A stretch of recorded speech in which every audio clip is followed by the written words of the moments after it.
kuba ingabo za Sadc zaba ziri muri Kongo ubundi zihari mu buryo bwemewe n'amategeko cyangwa se icyo uwo muryango uteganya kubirebana no gutabara cyangwa se gufasha igihugu kiba ari umunyamuryango muri uwo muryango nta kibazo biteye u Rwanda. Niba uwo muryango uhari ufite uko uteganya uko ingabo zawo zishobora koherezwa mu gihugu kimwe zose ibihugu byose cyangwa se ibihugu bimwe muri byo kubirebana n'u Rwanda ni ibintu bigendeye ku masezerano mpuzamahanga ibihugu byashyizeho umukono nta kibazo cyakagombye kuba kirimo rwose ibyo ngibyo nta nicyo tugomba kwiga tubivugaho. Gusa hari ibindi biri iruhande bishobora gutuma ubwo butumwa bwaba buhabanye unarebye neza unasesenguye n'amahame n'ubundi umuryango ugenderaho. Ibyo ngibyo rero biramutse byirengagijwe nibyo u Rwanda rushobora kuvuga kuko mwibuke yuko u Rwanda rutaba no muri Sadc. Abantu bashobora no kwibaza batari ko nibite ko u Rwanda rujya kuvuga ibintu birebana n'umuryango rutanabamo. Ariko ntibibagirwe yuko bimwe mu bihugu biri muri uwo muryango bifite n'indi miryango duhuriyemo bifite n'indi miryango yagize uruhare muri kiriya kibazo. Ni byiza guhera no ku mpamvu u Rwanda rwaba rwanditse kubera yuko kugira ngo abantu banumve impamvu y'iyo nama igiye guterana u Rwanda rutatuwimwemo twari tumaze gukomoza ku ruhande rumwe yuko kuba rutatuwemo nta gitangaza kirimo ntago ari umunyamuryango wa Sadc. Ariko ku rundi ruhande niba rwumvise yuko ikigiye kwigwa ari ukwemera cyangwa se gushyigikira ubwo butumwa kubushyigikira hari uburyo bwinshi hari uburyo bwo mu bikoresho hari uburyo bwa diplomasi hari uburyo bw'amafaranga ibikoresho mvuga n'intwaro no kubwemerera ku mugaragaro yuko ubwo butumwa bwemewe. Ni ibibera mu burasirazuba bwa Kongo bigira ingaruka ku mutekano w'u Rwanda kandi u Rwanda ruhora rubivuga. Niba rubonye rero rukurikije ibiri kwakorerwa uyu munsi bishobora kongera ahubwo ibibazo aho kubikemura rugomba kubivuga. Ejo hatazagira ubivuga ngo ntago rwari rwabivuze.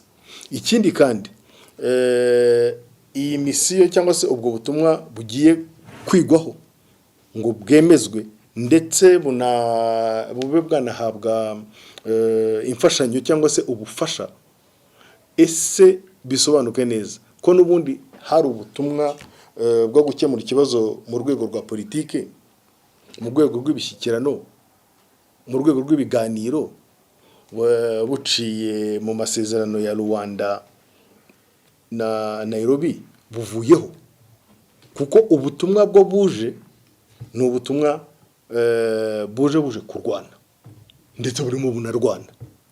Ni ukuvuga ngo tugiye mu nzira yo gukemura ikibazo hakoreshejwe ingufu za gisirikare. Bigomba kubanza gusobanuka neza niba ubutumwa bwa Rwanda niba ubutumwa bwa Nairobi bwari bwatangiye gukora buza no kugeraho imirwano ihagarikwa. Ibyo ngibyo amakuru ashatswe yatangazwa arahari ntabwo byabaye mu ibanga. Buza no kugeraho uwo mutwe barwanyaga wa M23 usubiza hamwe muho wari wafashe wigaruriye bikorerwa n'imihango ku mugaragaro. Ariko guverinoma ya Kongo ikora ibishoboka byose ibangamira uwo mutwe wa gisirikare wagiye East Africa kugeze igihe iwirukaniye. Noneho isaba yuko haza umutwe wa Sadc uje kurwana. Ni nabyo waje uje gukora. Noneho icyo ni ikibazo kigomba kubanza gisobanuke. Processes yari hari yo gushaka igisubizo binyuze mu nzira y'amahoro ivuyeho. Mwiyemeje kurwana. Ubwo no kurwana turaza kurebana nabyo ibikubiyemo u Rwanda rugaragaza ko bibangamye. Ariyo mpamvu isaba yuko no umutwe wa Sadc utashyigikirwa muri ubwo buryo utakwemerwa muri ubwo buryo utanashyigikirwa muri ubwo buryo uhabwa imfashanyo. Ibyo rero uvuga uti bikubiye kuki ikibazo cy'u Rwanda gikubiye kuki ni kimwe muri ibyo ngibyo nyine u Rwanda ruvuga. Reka duhere ku byo u Rwanda rwamye ruvuga. Hari ikibazo cy'umutekano w'u Rwanda cyanatangiye kera intambara ikirangira mu Rwanda jenoside ikirangira mu Rwanda aho abantu bahungiye muri kira gihugu bamwe muri bo guverinoma y'icyo gihe yari hari ya Zaire irabafasha nk'abasirikare. irabafasha nk'abarwanaga cyangwa se nk'intera hamwe imitwe yitwaraga gisirikare baza kuvamo ntabwo twajya mu mateka ariko baza kuvamo FDLR. Iyo FDLR uyu munsi ifatanya na guverinoma ya Congo. Ubwo ikibazo cya mbere u Rwanda rugaragaza ni iki? Ni gute Sadc iza gufatanya n'umutwe wa FDLR wakomotse ku mutwe wa Rire wigeze gushyirwa ku rutonde rw'imitwe y'iterabwoba ku isi ushyizweho n'Abanyamerika, ntituramenye niba barabavanyeho. Ni gute niba uwo mutwe FDLR raporo ya Nations Unies zakozwe n'abahanga zigaragaza yuko ufatanya na FARDC, ntabwo tujye mu mateka yabyo byagira ikiganiro cyabyo. Iyo raporo irahari. Ejo bundi twumvise Abanyamerika bamagana babwira guverinoma ya Congo mu itangazo bakoze bavuga u Rwanda ngo rufatanya na M23 cyangwa rurifasha, ngo ariko namwe FDLR nk'uwo mutwe bise umutwe w'iterabwoba, bakabwira guverinoma ya Congo bati nyaboneka mureke gufatanya n'uwo mutwe. Abafaransa barabivuze muri Irindi tangazo, Minisitiri w'Ububanyi n'Amahanga w'Ubirigi yarabivuze, we yabivuze kuri TikTok. None se niba abantu bemeza ko uwo mutwe Congo ubwayo, uretse ko mbere hakanaga yuko ngo uwo mutwe ntawo hari, wacitse intege, n'abajura n'abantu batagira ideology, nyuma bakoze amatangazo turayabona ku mugaragaro atanzwe n'abasirikare n'abayobozi bakuru ba politiki bavuga ngo umuntu uzongera gukorana na FDLR azabihanirwa. Ariko ibyo ngibyo ni byiza kubivuga ahubwo byemeje ko bari bahari, binemeza ko bakoranaga, ariko kugeza uyu munsi ntabwo barerekana uwo baba babujije gukorana nawo. Niba rero umutwe washyizwe ku rutonde rw'imitwe y'iterabwoba ukorana ku mugaragaro na guverinoma ya Congo, baravanze ingabo, ni ukuvuga ngo uyu munsi uwo mutwe icyo ugamije ni iki? Uko twagiye muri amateka wazubaza, ni uguhungabanya umutekano w'u Rwanda, ni ukuvanaho ubutegetsi mu Rwanda. Icyo kintu bakongera bakagihuriraho nande na Perezida wa Repubulika ya Demokarasi ya Congo na Perezida w'u Burundi, bavuze ko bazakora ibishoboka byose ngo bahungabanye umutekano w'u Rwanda, ngo bavaneho ubutegetsi bw'u Rwanda. Icyo kintu ukagihuriraho ni iki? Ni ukuvuga ngo niyo barabivuze gutyo, dufite guverinoma ya Congo ifatanyije ku mugaragaro na FDLR, tukagira mu Burundi bigeze gufasha FNL, ntago rero wavuga ngo ibyo ayo magambo bavuze ni imikino, kuko bigeze no gufatanya koko, cyangwa bamwe banafatanyije n'imitwe yifuza kuvanaho ubutegetsi bw'u Rwanda. None abaperezida barabivuze. Bivuze ngo rero icyo ni ikibazo u Rwanda rwagaragaje muri iyi baruwa, ni gute umutwe wa Sadc waza gushyigikira ingabo za FARDC ziyemeje kurwana mu gukemura ikibazo wako gikemura mu nzira y'amahoro, zinafatanyije n'umutwe wa FDLR uyu munsi, umutwe w'iterabwoba, umutwe ufite ideology y'ivangura, nabyo turaza kubigeraho. Bivuze ngo rero icyo ni ikibazo cya mbere u Rwanda rugomba kugaragaza. Ejo ntagira ikiba ntazagire uvuga ngo ntago yari yabwiwe.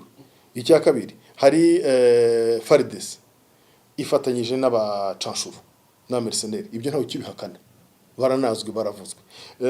FARDC ifatanyije n'ingabo z'u Burundi, ibyo barafatanyije mu masezerano bagiranye, ibyo ntago ari ikibazo. FARDC ifatanyije n'ababita Wazalendo, tujya tubona ibyo bakora ku mbuga nkoranyambaga. Ni gute rero umuryango nk'uwo wa Sadc, ntago navuga ngo si umuryango woroshye, ni umuryango twemera, ni umuryango twubaha, ni umuryango ukomeye, ni umuryango umaze igihe, wajya gufasha ingabo z'igihugu nubwo ari igihugu kigize uwo muryango, ariko zifatanyije n'abo bandi bose bafite inenge. Icyo ni cyo kibazo u Rwanda rugaragaza.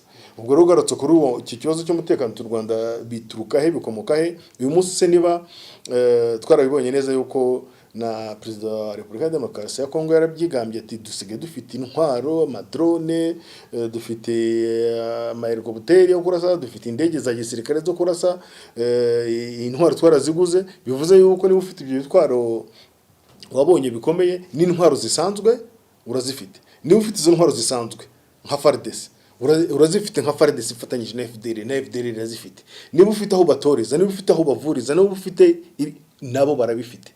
Ibyo byose rero u Rwanda rugomba kubivuga hakiri kare, nubwo rutari muri uwo muryango wa Sadc, ariko ruri mu muryango wa African Union, ya Afrika yunze ubumwe, kandi inama niho igiye kubera, igiye kuyoborwa n'abayobozi babo. Bavuga ati wenda hari ibintu baba batazi, hari amakuru baba badafite, reka tuyabamenyeshe, none baze nibara gufata icyemezo bazi neza uko ibintu bimeze. niba bagifasha bagakomeza muri iyo nzira ingaruka zizaba bazazirengera. Ariko niba wibuka hari niba ari abandikiye umuryango w'abibumbye nanone kuri icyo kibazo, u Rwanda rwo rwavuze yuko uko byagenda kose bagifata batagifata n'ubundi umutekano ni muke hariya, kandi umutekano mukeya ugira ingaruka ku nkiko z'u Rwanda no mu Rwanda. U Rwanda ruzafata ingamba izo zose zo kubungabunga umutekano w'abaturage babo no kubungabunga ubutaka bw'u Rwanda. Ntago rero bazategereza ko icyemezo gifatwa ngo ari bwo ingamba zifata. Ingamba zarafashwe, kandi noneho n'uruzarushoraho intambara ruzayirwana. U Rwanda nta kindi rushobora gukora uretse kubyamagana. Ni n'inshingano za buri gihugu hano muri Afurika no ku isi yose kwamagana ibyo bikorwa. Niba hari ibimenyetso rufite rukabitanga, kandi ibyo ngibyo u Rwanda aho rushoboye kubitanga hose rurabitanga. Icyo ni kimwe. Icya kabiri, si n'u Rwanda rwonyine rubivuga, n'umuryango w'abibumbye ubwawo binyuze muri raporo yakozwe n'umujyanama wihariye w'umuyobozi w'umuryango w'abibumbye. Raporo ebyiri yakoze kurebana n'ibibera muri turi, avuga ati ibikorwa birimo bibera hano nibidakurikiranwa ngo bihagarikwe bishobora kubyara ibikorwa byavamo jenoside. Izindi raporo z'umuryango w'abibumbye zibyivugira, abari naho duhagarara, ziravugwa n'abantu babishinzwe. Ntago rero ari amagambo ari aho ngaho gusa ngo n'u Rwanda rwayavuze. Ni ibintu tubona ku mbuga nkoranyambaga, ibi byose barakusanywa bikamenyeshwa abagomba kumenyeshwa. Umuryango w'abibumbye uranabizi kuko wabikoreye raporo abahagarariye ibihugu by'aba hano mu Rwanda. Ibyo byose birasobanurwa. Hanyuma rero n'ingaruka zirari turazibona. Abantu barazira yuko ari abakongomani bo mu bwoko bw'abatutsi bavuga ikinyarwanda. Icyo kibazo ntago kigeze gifatirwa umwanzuro cyangwa se ngo kitabweho n'umuryango mpuzamahanga. U Rwanda rurabyibukisa. Ntago kigeze kitabwaho na guverinoma ya Kongo. Iyo icyo kibazo kiza kuba cyaritaweho, icyo kibazo cy'intambara imaze imyaka 10-15 ubu kiba cyarakemutse. N'ikimenyimenyi abo bantu barahunga. Mu Rwanda harabamaze imyaka hagati ya 20 na 30 barenga 100,000. Kuva intambara yatangirira muri no minsi ishize hari 15,000 bimaze guhunga. Barazira uko bavutse, barazira ko bavuga ikinyarwanda, ndetse n'abandi bahahungira baba batari nabo mu rwego ariko batuye hariya nabo barahunga. Kandi mu Rwanda ntago ariho hari benshi. Abari i Bugande, abari muri Kenya baruta bari mu Rwanda. Ni mwibaza rero iyo community yose imaze muri iyo myaka yose muri icyo gihirahiro. Uyu munsi nditurumva guverinoma ya Kongo ivuga iti aba bantu babaza iki? Babaza iki? Noneho twakiganiriyeho barananiranye. Niyo mpamvu nta yindi mahitamo dufite nuko barwanya n'ingufu za gisirikare. Icyo tuzi gusa no kumva ngo n'abateroriste n'abantu bakoresha iterabwoba. Ariko ugiye no mu mateka wasanga inshuro nyinshi baraganiriye. Ese icyo gihe baganiraga iki? Ese banzuye iki? Ese ninde utarabize mu bikorwa? Ibi byose guverinoma ya Kongo irabyirengagiza mu munsi kavuga iti icyo dushize imbere no gukemura iki kibazo dukoresheje ingufu za gisirikare. Nyamara muri 2013 byarabaye. Yewe baranatsindwa. None se ko nyuma y'imyaka 10 intambara igarutse. Nibyo twavuga tuti kwirengagiza ikibazo nyacyo, yaba ari guverinoma ya Kongo, yaba ari umuryango mpuzamahanga ubyirengagiza bakanga kugikemura. Niyo mpamvu izi ntambara z'urudaca zitarangira. Guta agaciro biri kubiri. Hari kubitangaza amasezerano ya Nairobi, amasezerano ya Rwanda avuyeho bigaca muri East Africa n'ubundi niho byabereye, bakicara bagakora izindi nama kuvuga ati avuyeho. Hari no kuyerekeraho ntakirwe mu bikorwa, cyangwa se nka kure yabangamiwe na guverinoma ya Kongo kumugaragara kugeza aho ingabo bazirukaniye. Ntuvuge ko avuyeho ariko mu bikorwa ugakora ibindi. Ntago abantu abarinjije ngo ntago ntibari kubona ibiri gukorwa. None se ntago tujye twumva guverinoma ya Kongo abayobozi bayo bavuga ngo barashaka yuko ngo mbere yuko bazavugana n'u Rwanda ngo M23 igomba kubanza guhagararika intambara ikavaho yari yarafashe ikajya muri cantonnement. Nuvuga ngo bagomba kubarunda noneho bakabona kuvugana na guverinoma y'u Rwanda. Ubundi se si cy'amasezerano ya Nairobi na Rwanda yateganyaga. None se kuri kubivuga uri gushingira ku yahe? ibyo ngibyo ni ugushaka gucanganyikisha abantu, nshingire kuyanira mu bikorwa bimwe ubundi ariko turwane. Ibyo ngibyo nibyo bigomba kubanza gusobanuka. U Rwanda rwabibaje mu muryango w'abibumbye, u Rwanda rubibajije muri mu muryango wunze ubumwe bwa Afurika, ubwasigaye amakuru barayazi, tuzareba ibisubizo bazafata nako ibyemezo bazafata ku nama zabo, kucyo bari bagamije kwemerera izo ngabo zo mu muryango ko ziza kuzemerera kuziha ubufasha. Niba byemera u Rwanda rwarababwiye ubwo bazirengera ingaruka zabyo, niba byanga kandi wenda twaba tugize Imana noneho ibintu bigasubira mu nzira y'imishyikirano, mu nzira y'ibiganiro, akaba ari ikibazo gikemuka. Icyo saba nuko iyi situation ubu ibi bintu bibera mu burasirazuba bwa Kongo igihe kirageze ko ibibazo byigwa mu mizi, guhera ku kibazo cya mbere. Ikibazo kiri hariya ni ikihe? Nta kindi. Ibyo bibazo hari ibyo u Rwanda ruvuga, hari ibyo abo ba M23 bavuga, bimwe ntitunabizi ko ntibitureba, nibo n'abakongomani kwitwaza ko bavuga ikinyarwanda, no muri abakongomani bavuga igiswahili, hari abavuga ikiruba, hari abavuga iringara. Abo bose ntago ari cyo si ikibazo, kuki bari ari bo bonyine bagira icyo kibazo. Ni ukuvuga ngo nibige ikibazo bagihereye mu mizi yacyo. Hari ikibazo u Rwanda rwagaragaje cy'umutekano warwo uhungabanywa n'abo ba FDLR. Uyu munsi none banafatanyije n'ingabo za Kongo ku mugaragaro, nuvuga ngo bahabwe ibikoresho na guverinoma y'ahandi. Iyo abantu bavuga ngo perezida wa Kongo avuga ngo zahirika ubutegetsi mu Rwanda, ngo azafasha ubishaka wese, akaba afite abantu bafatanyije mu ngabo bakomoka mu Rwanda, aricyo bagamije, abantu nibwo bifate nk'imikino. Bivuze ngo rero niyo mpamvu u Rwanda rugomba kubisobanura hakiri kare, aho rushobora kubisobanura hose, ariko ku rundi ruhande rukifatira ingamba zarwo zo kubungabunga umutekano w'abaturage n'ubutaka bwabo. Icyo tubwira abanyarwanda nuko nabo ubwo barabona ko umutekano mu gihugu cyabo urahari, umutekano urarinzwe, ariko nyine ugomba kurindwa n'ababishinzwe, yaba abasirikare, abapolisi n'abandi bose, ndetse nabo ubwabo. Niba uhari nuko urinzwe nyine, niba urinzwe n'ababishinzwe n'abafatanyije n'abanyarwanda, ubwo bagomba gukomeza muri ubwo buryo, gukomeza kubungabunga, gukomeza kurinda no kutirarira amasasu avugira hakurya y'umupaka, no kutirarira abantu bigamba kuzahirika ubutegetsi bwo mu Rwanda, no kutirarira abantu bavuga bati twanarasa mu Rwanda tutiriwe tujyayo. Aho makuru bagomba kubimenya, arahari, aravugwa. Ariko ku rundi ruhande bakareba ati ese koko ibi bikorwa twabyumvise, dukora iki? Dukomeze tubungabunge, dukomeze dufatanye n'ingabo zacu, dukomeze twumve amabwiriza baduha, dukomeze dukurikira ibyo guverinoma yacu ikora.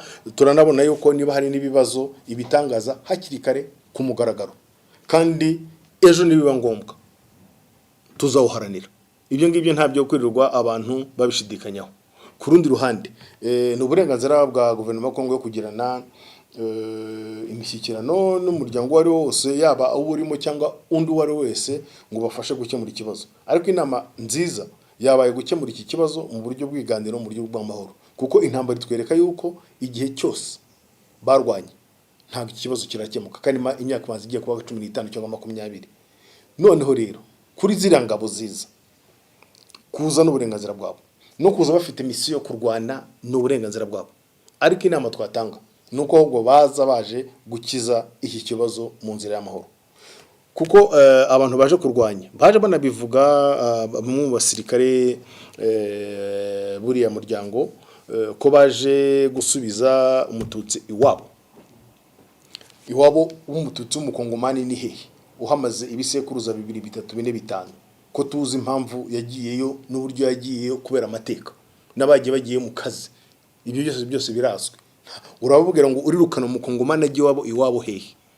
Bivuze ngo rero niba utangiye no kubwira umuntu ngo uje kumurwanya gutyo, uriya muntu arwanira ibintu bibiri: arwanira gupfa cyangwa gukira, arwanira ubutaka bwe, igihugu cye, nubwo yaba yarakomotse ahandi. Bivuga ngo mu mutwe uko arwana siko wowe uje kumurwana uturutse muri Afrika y'Epfo, muri Tanzania cyangwa muri Mali cyangwa n'ahandi. Ntago mufite mu mutwe ameze kimwe. Yes, uje gutera ikiraka, wararwanira gupfa cyangwa gukira cyangwa igihugu cye.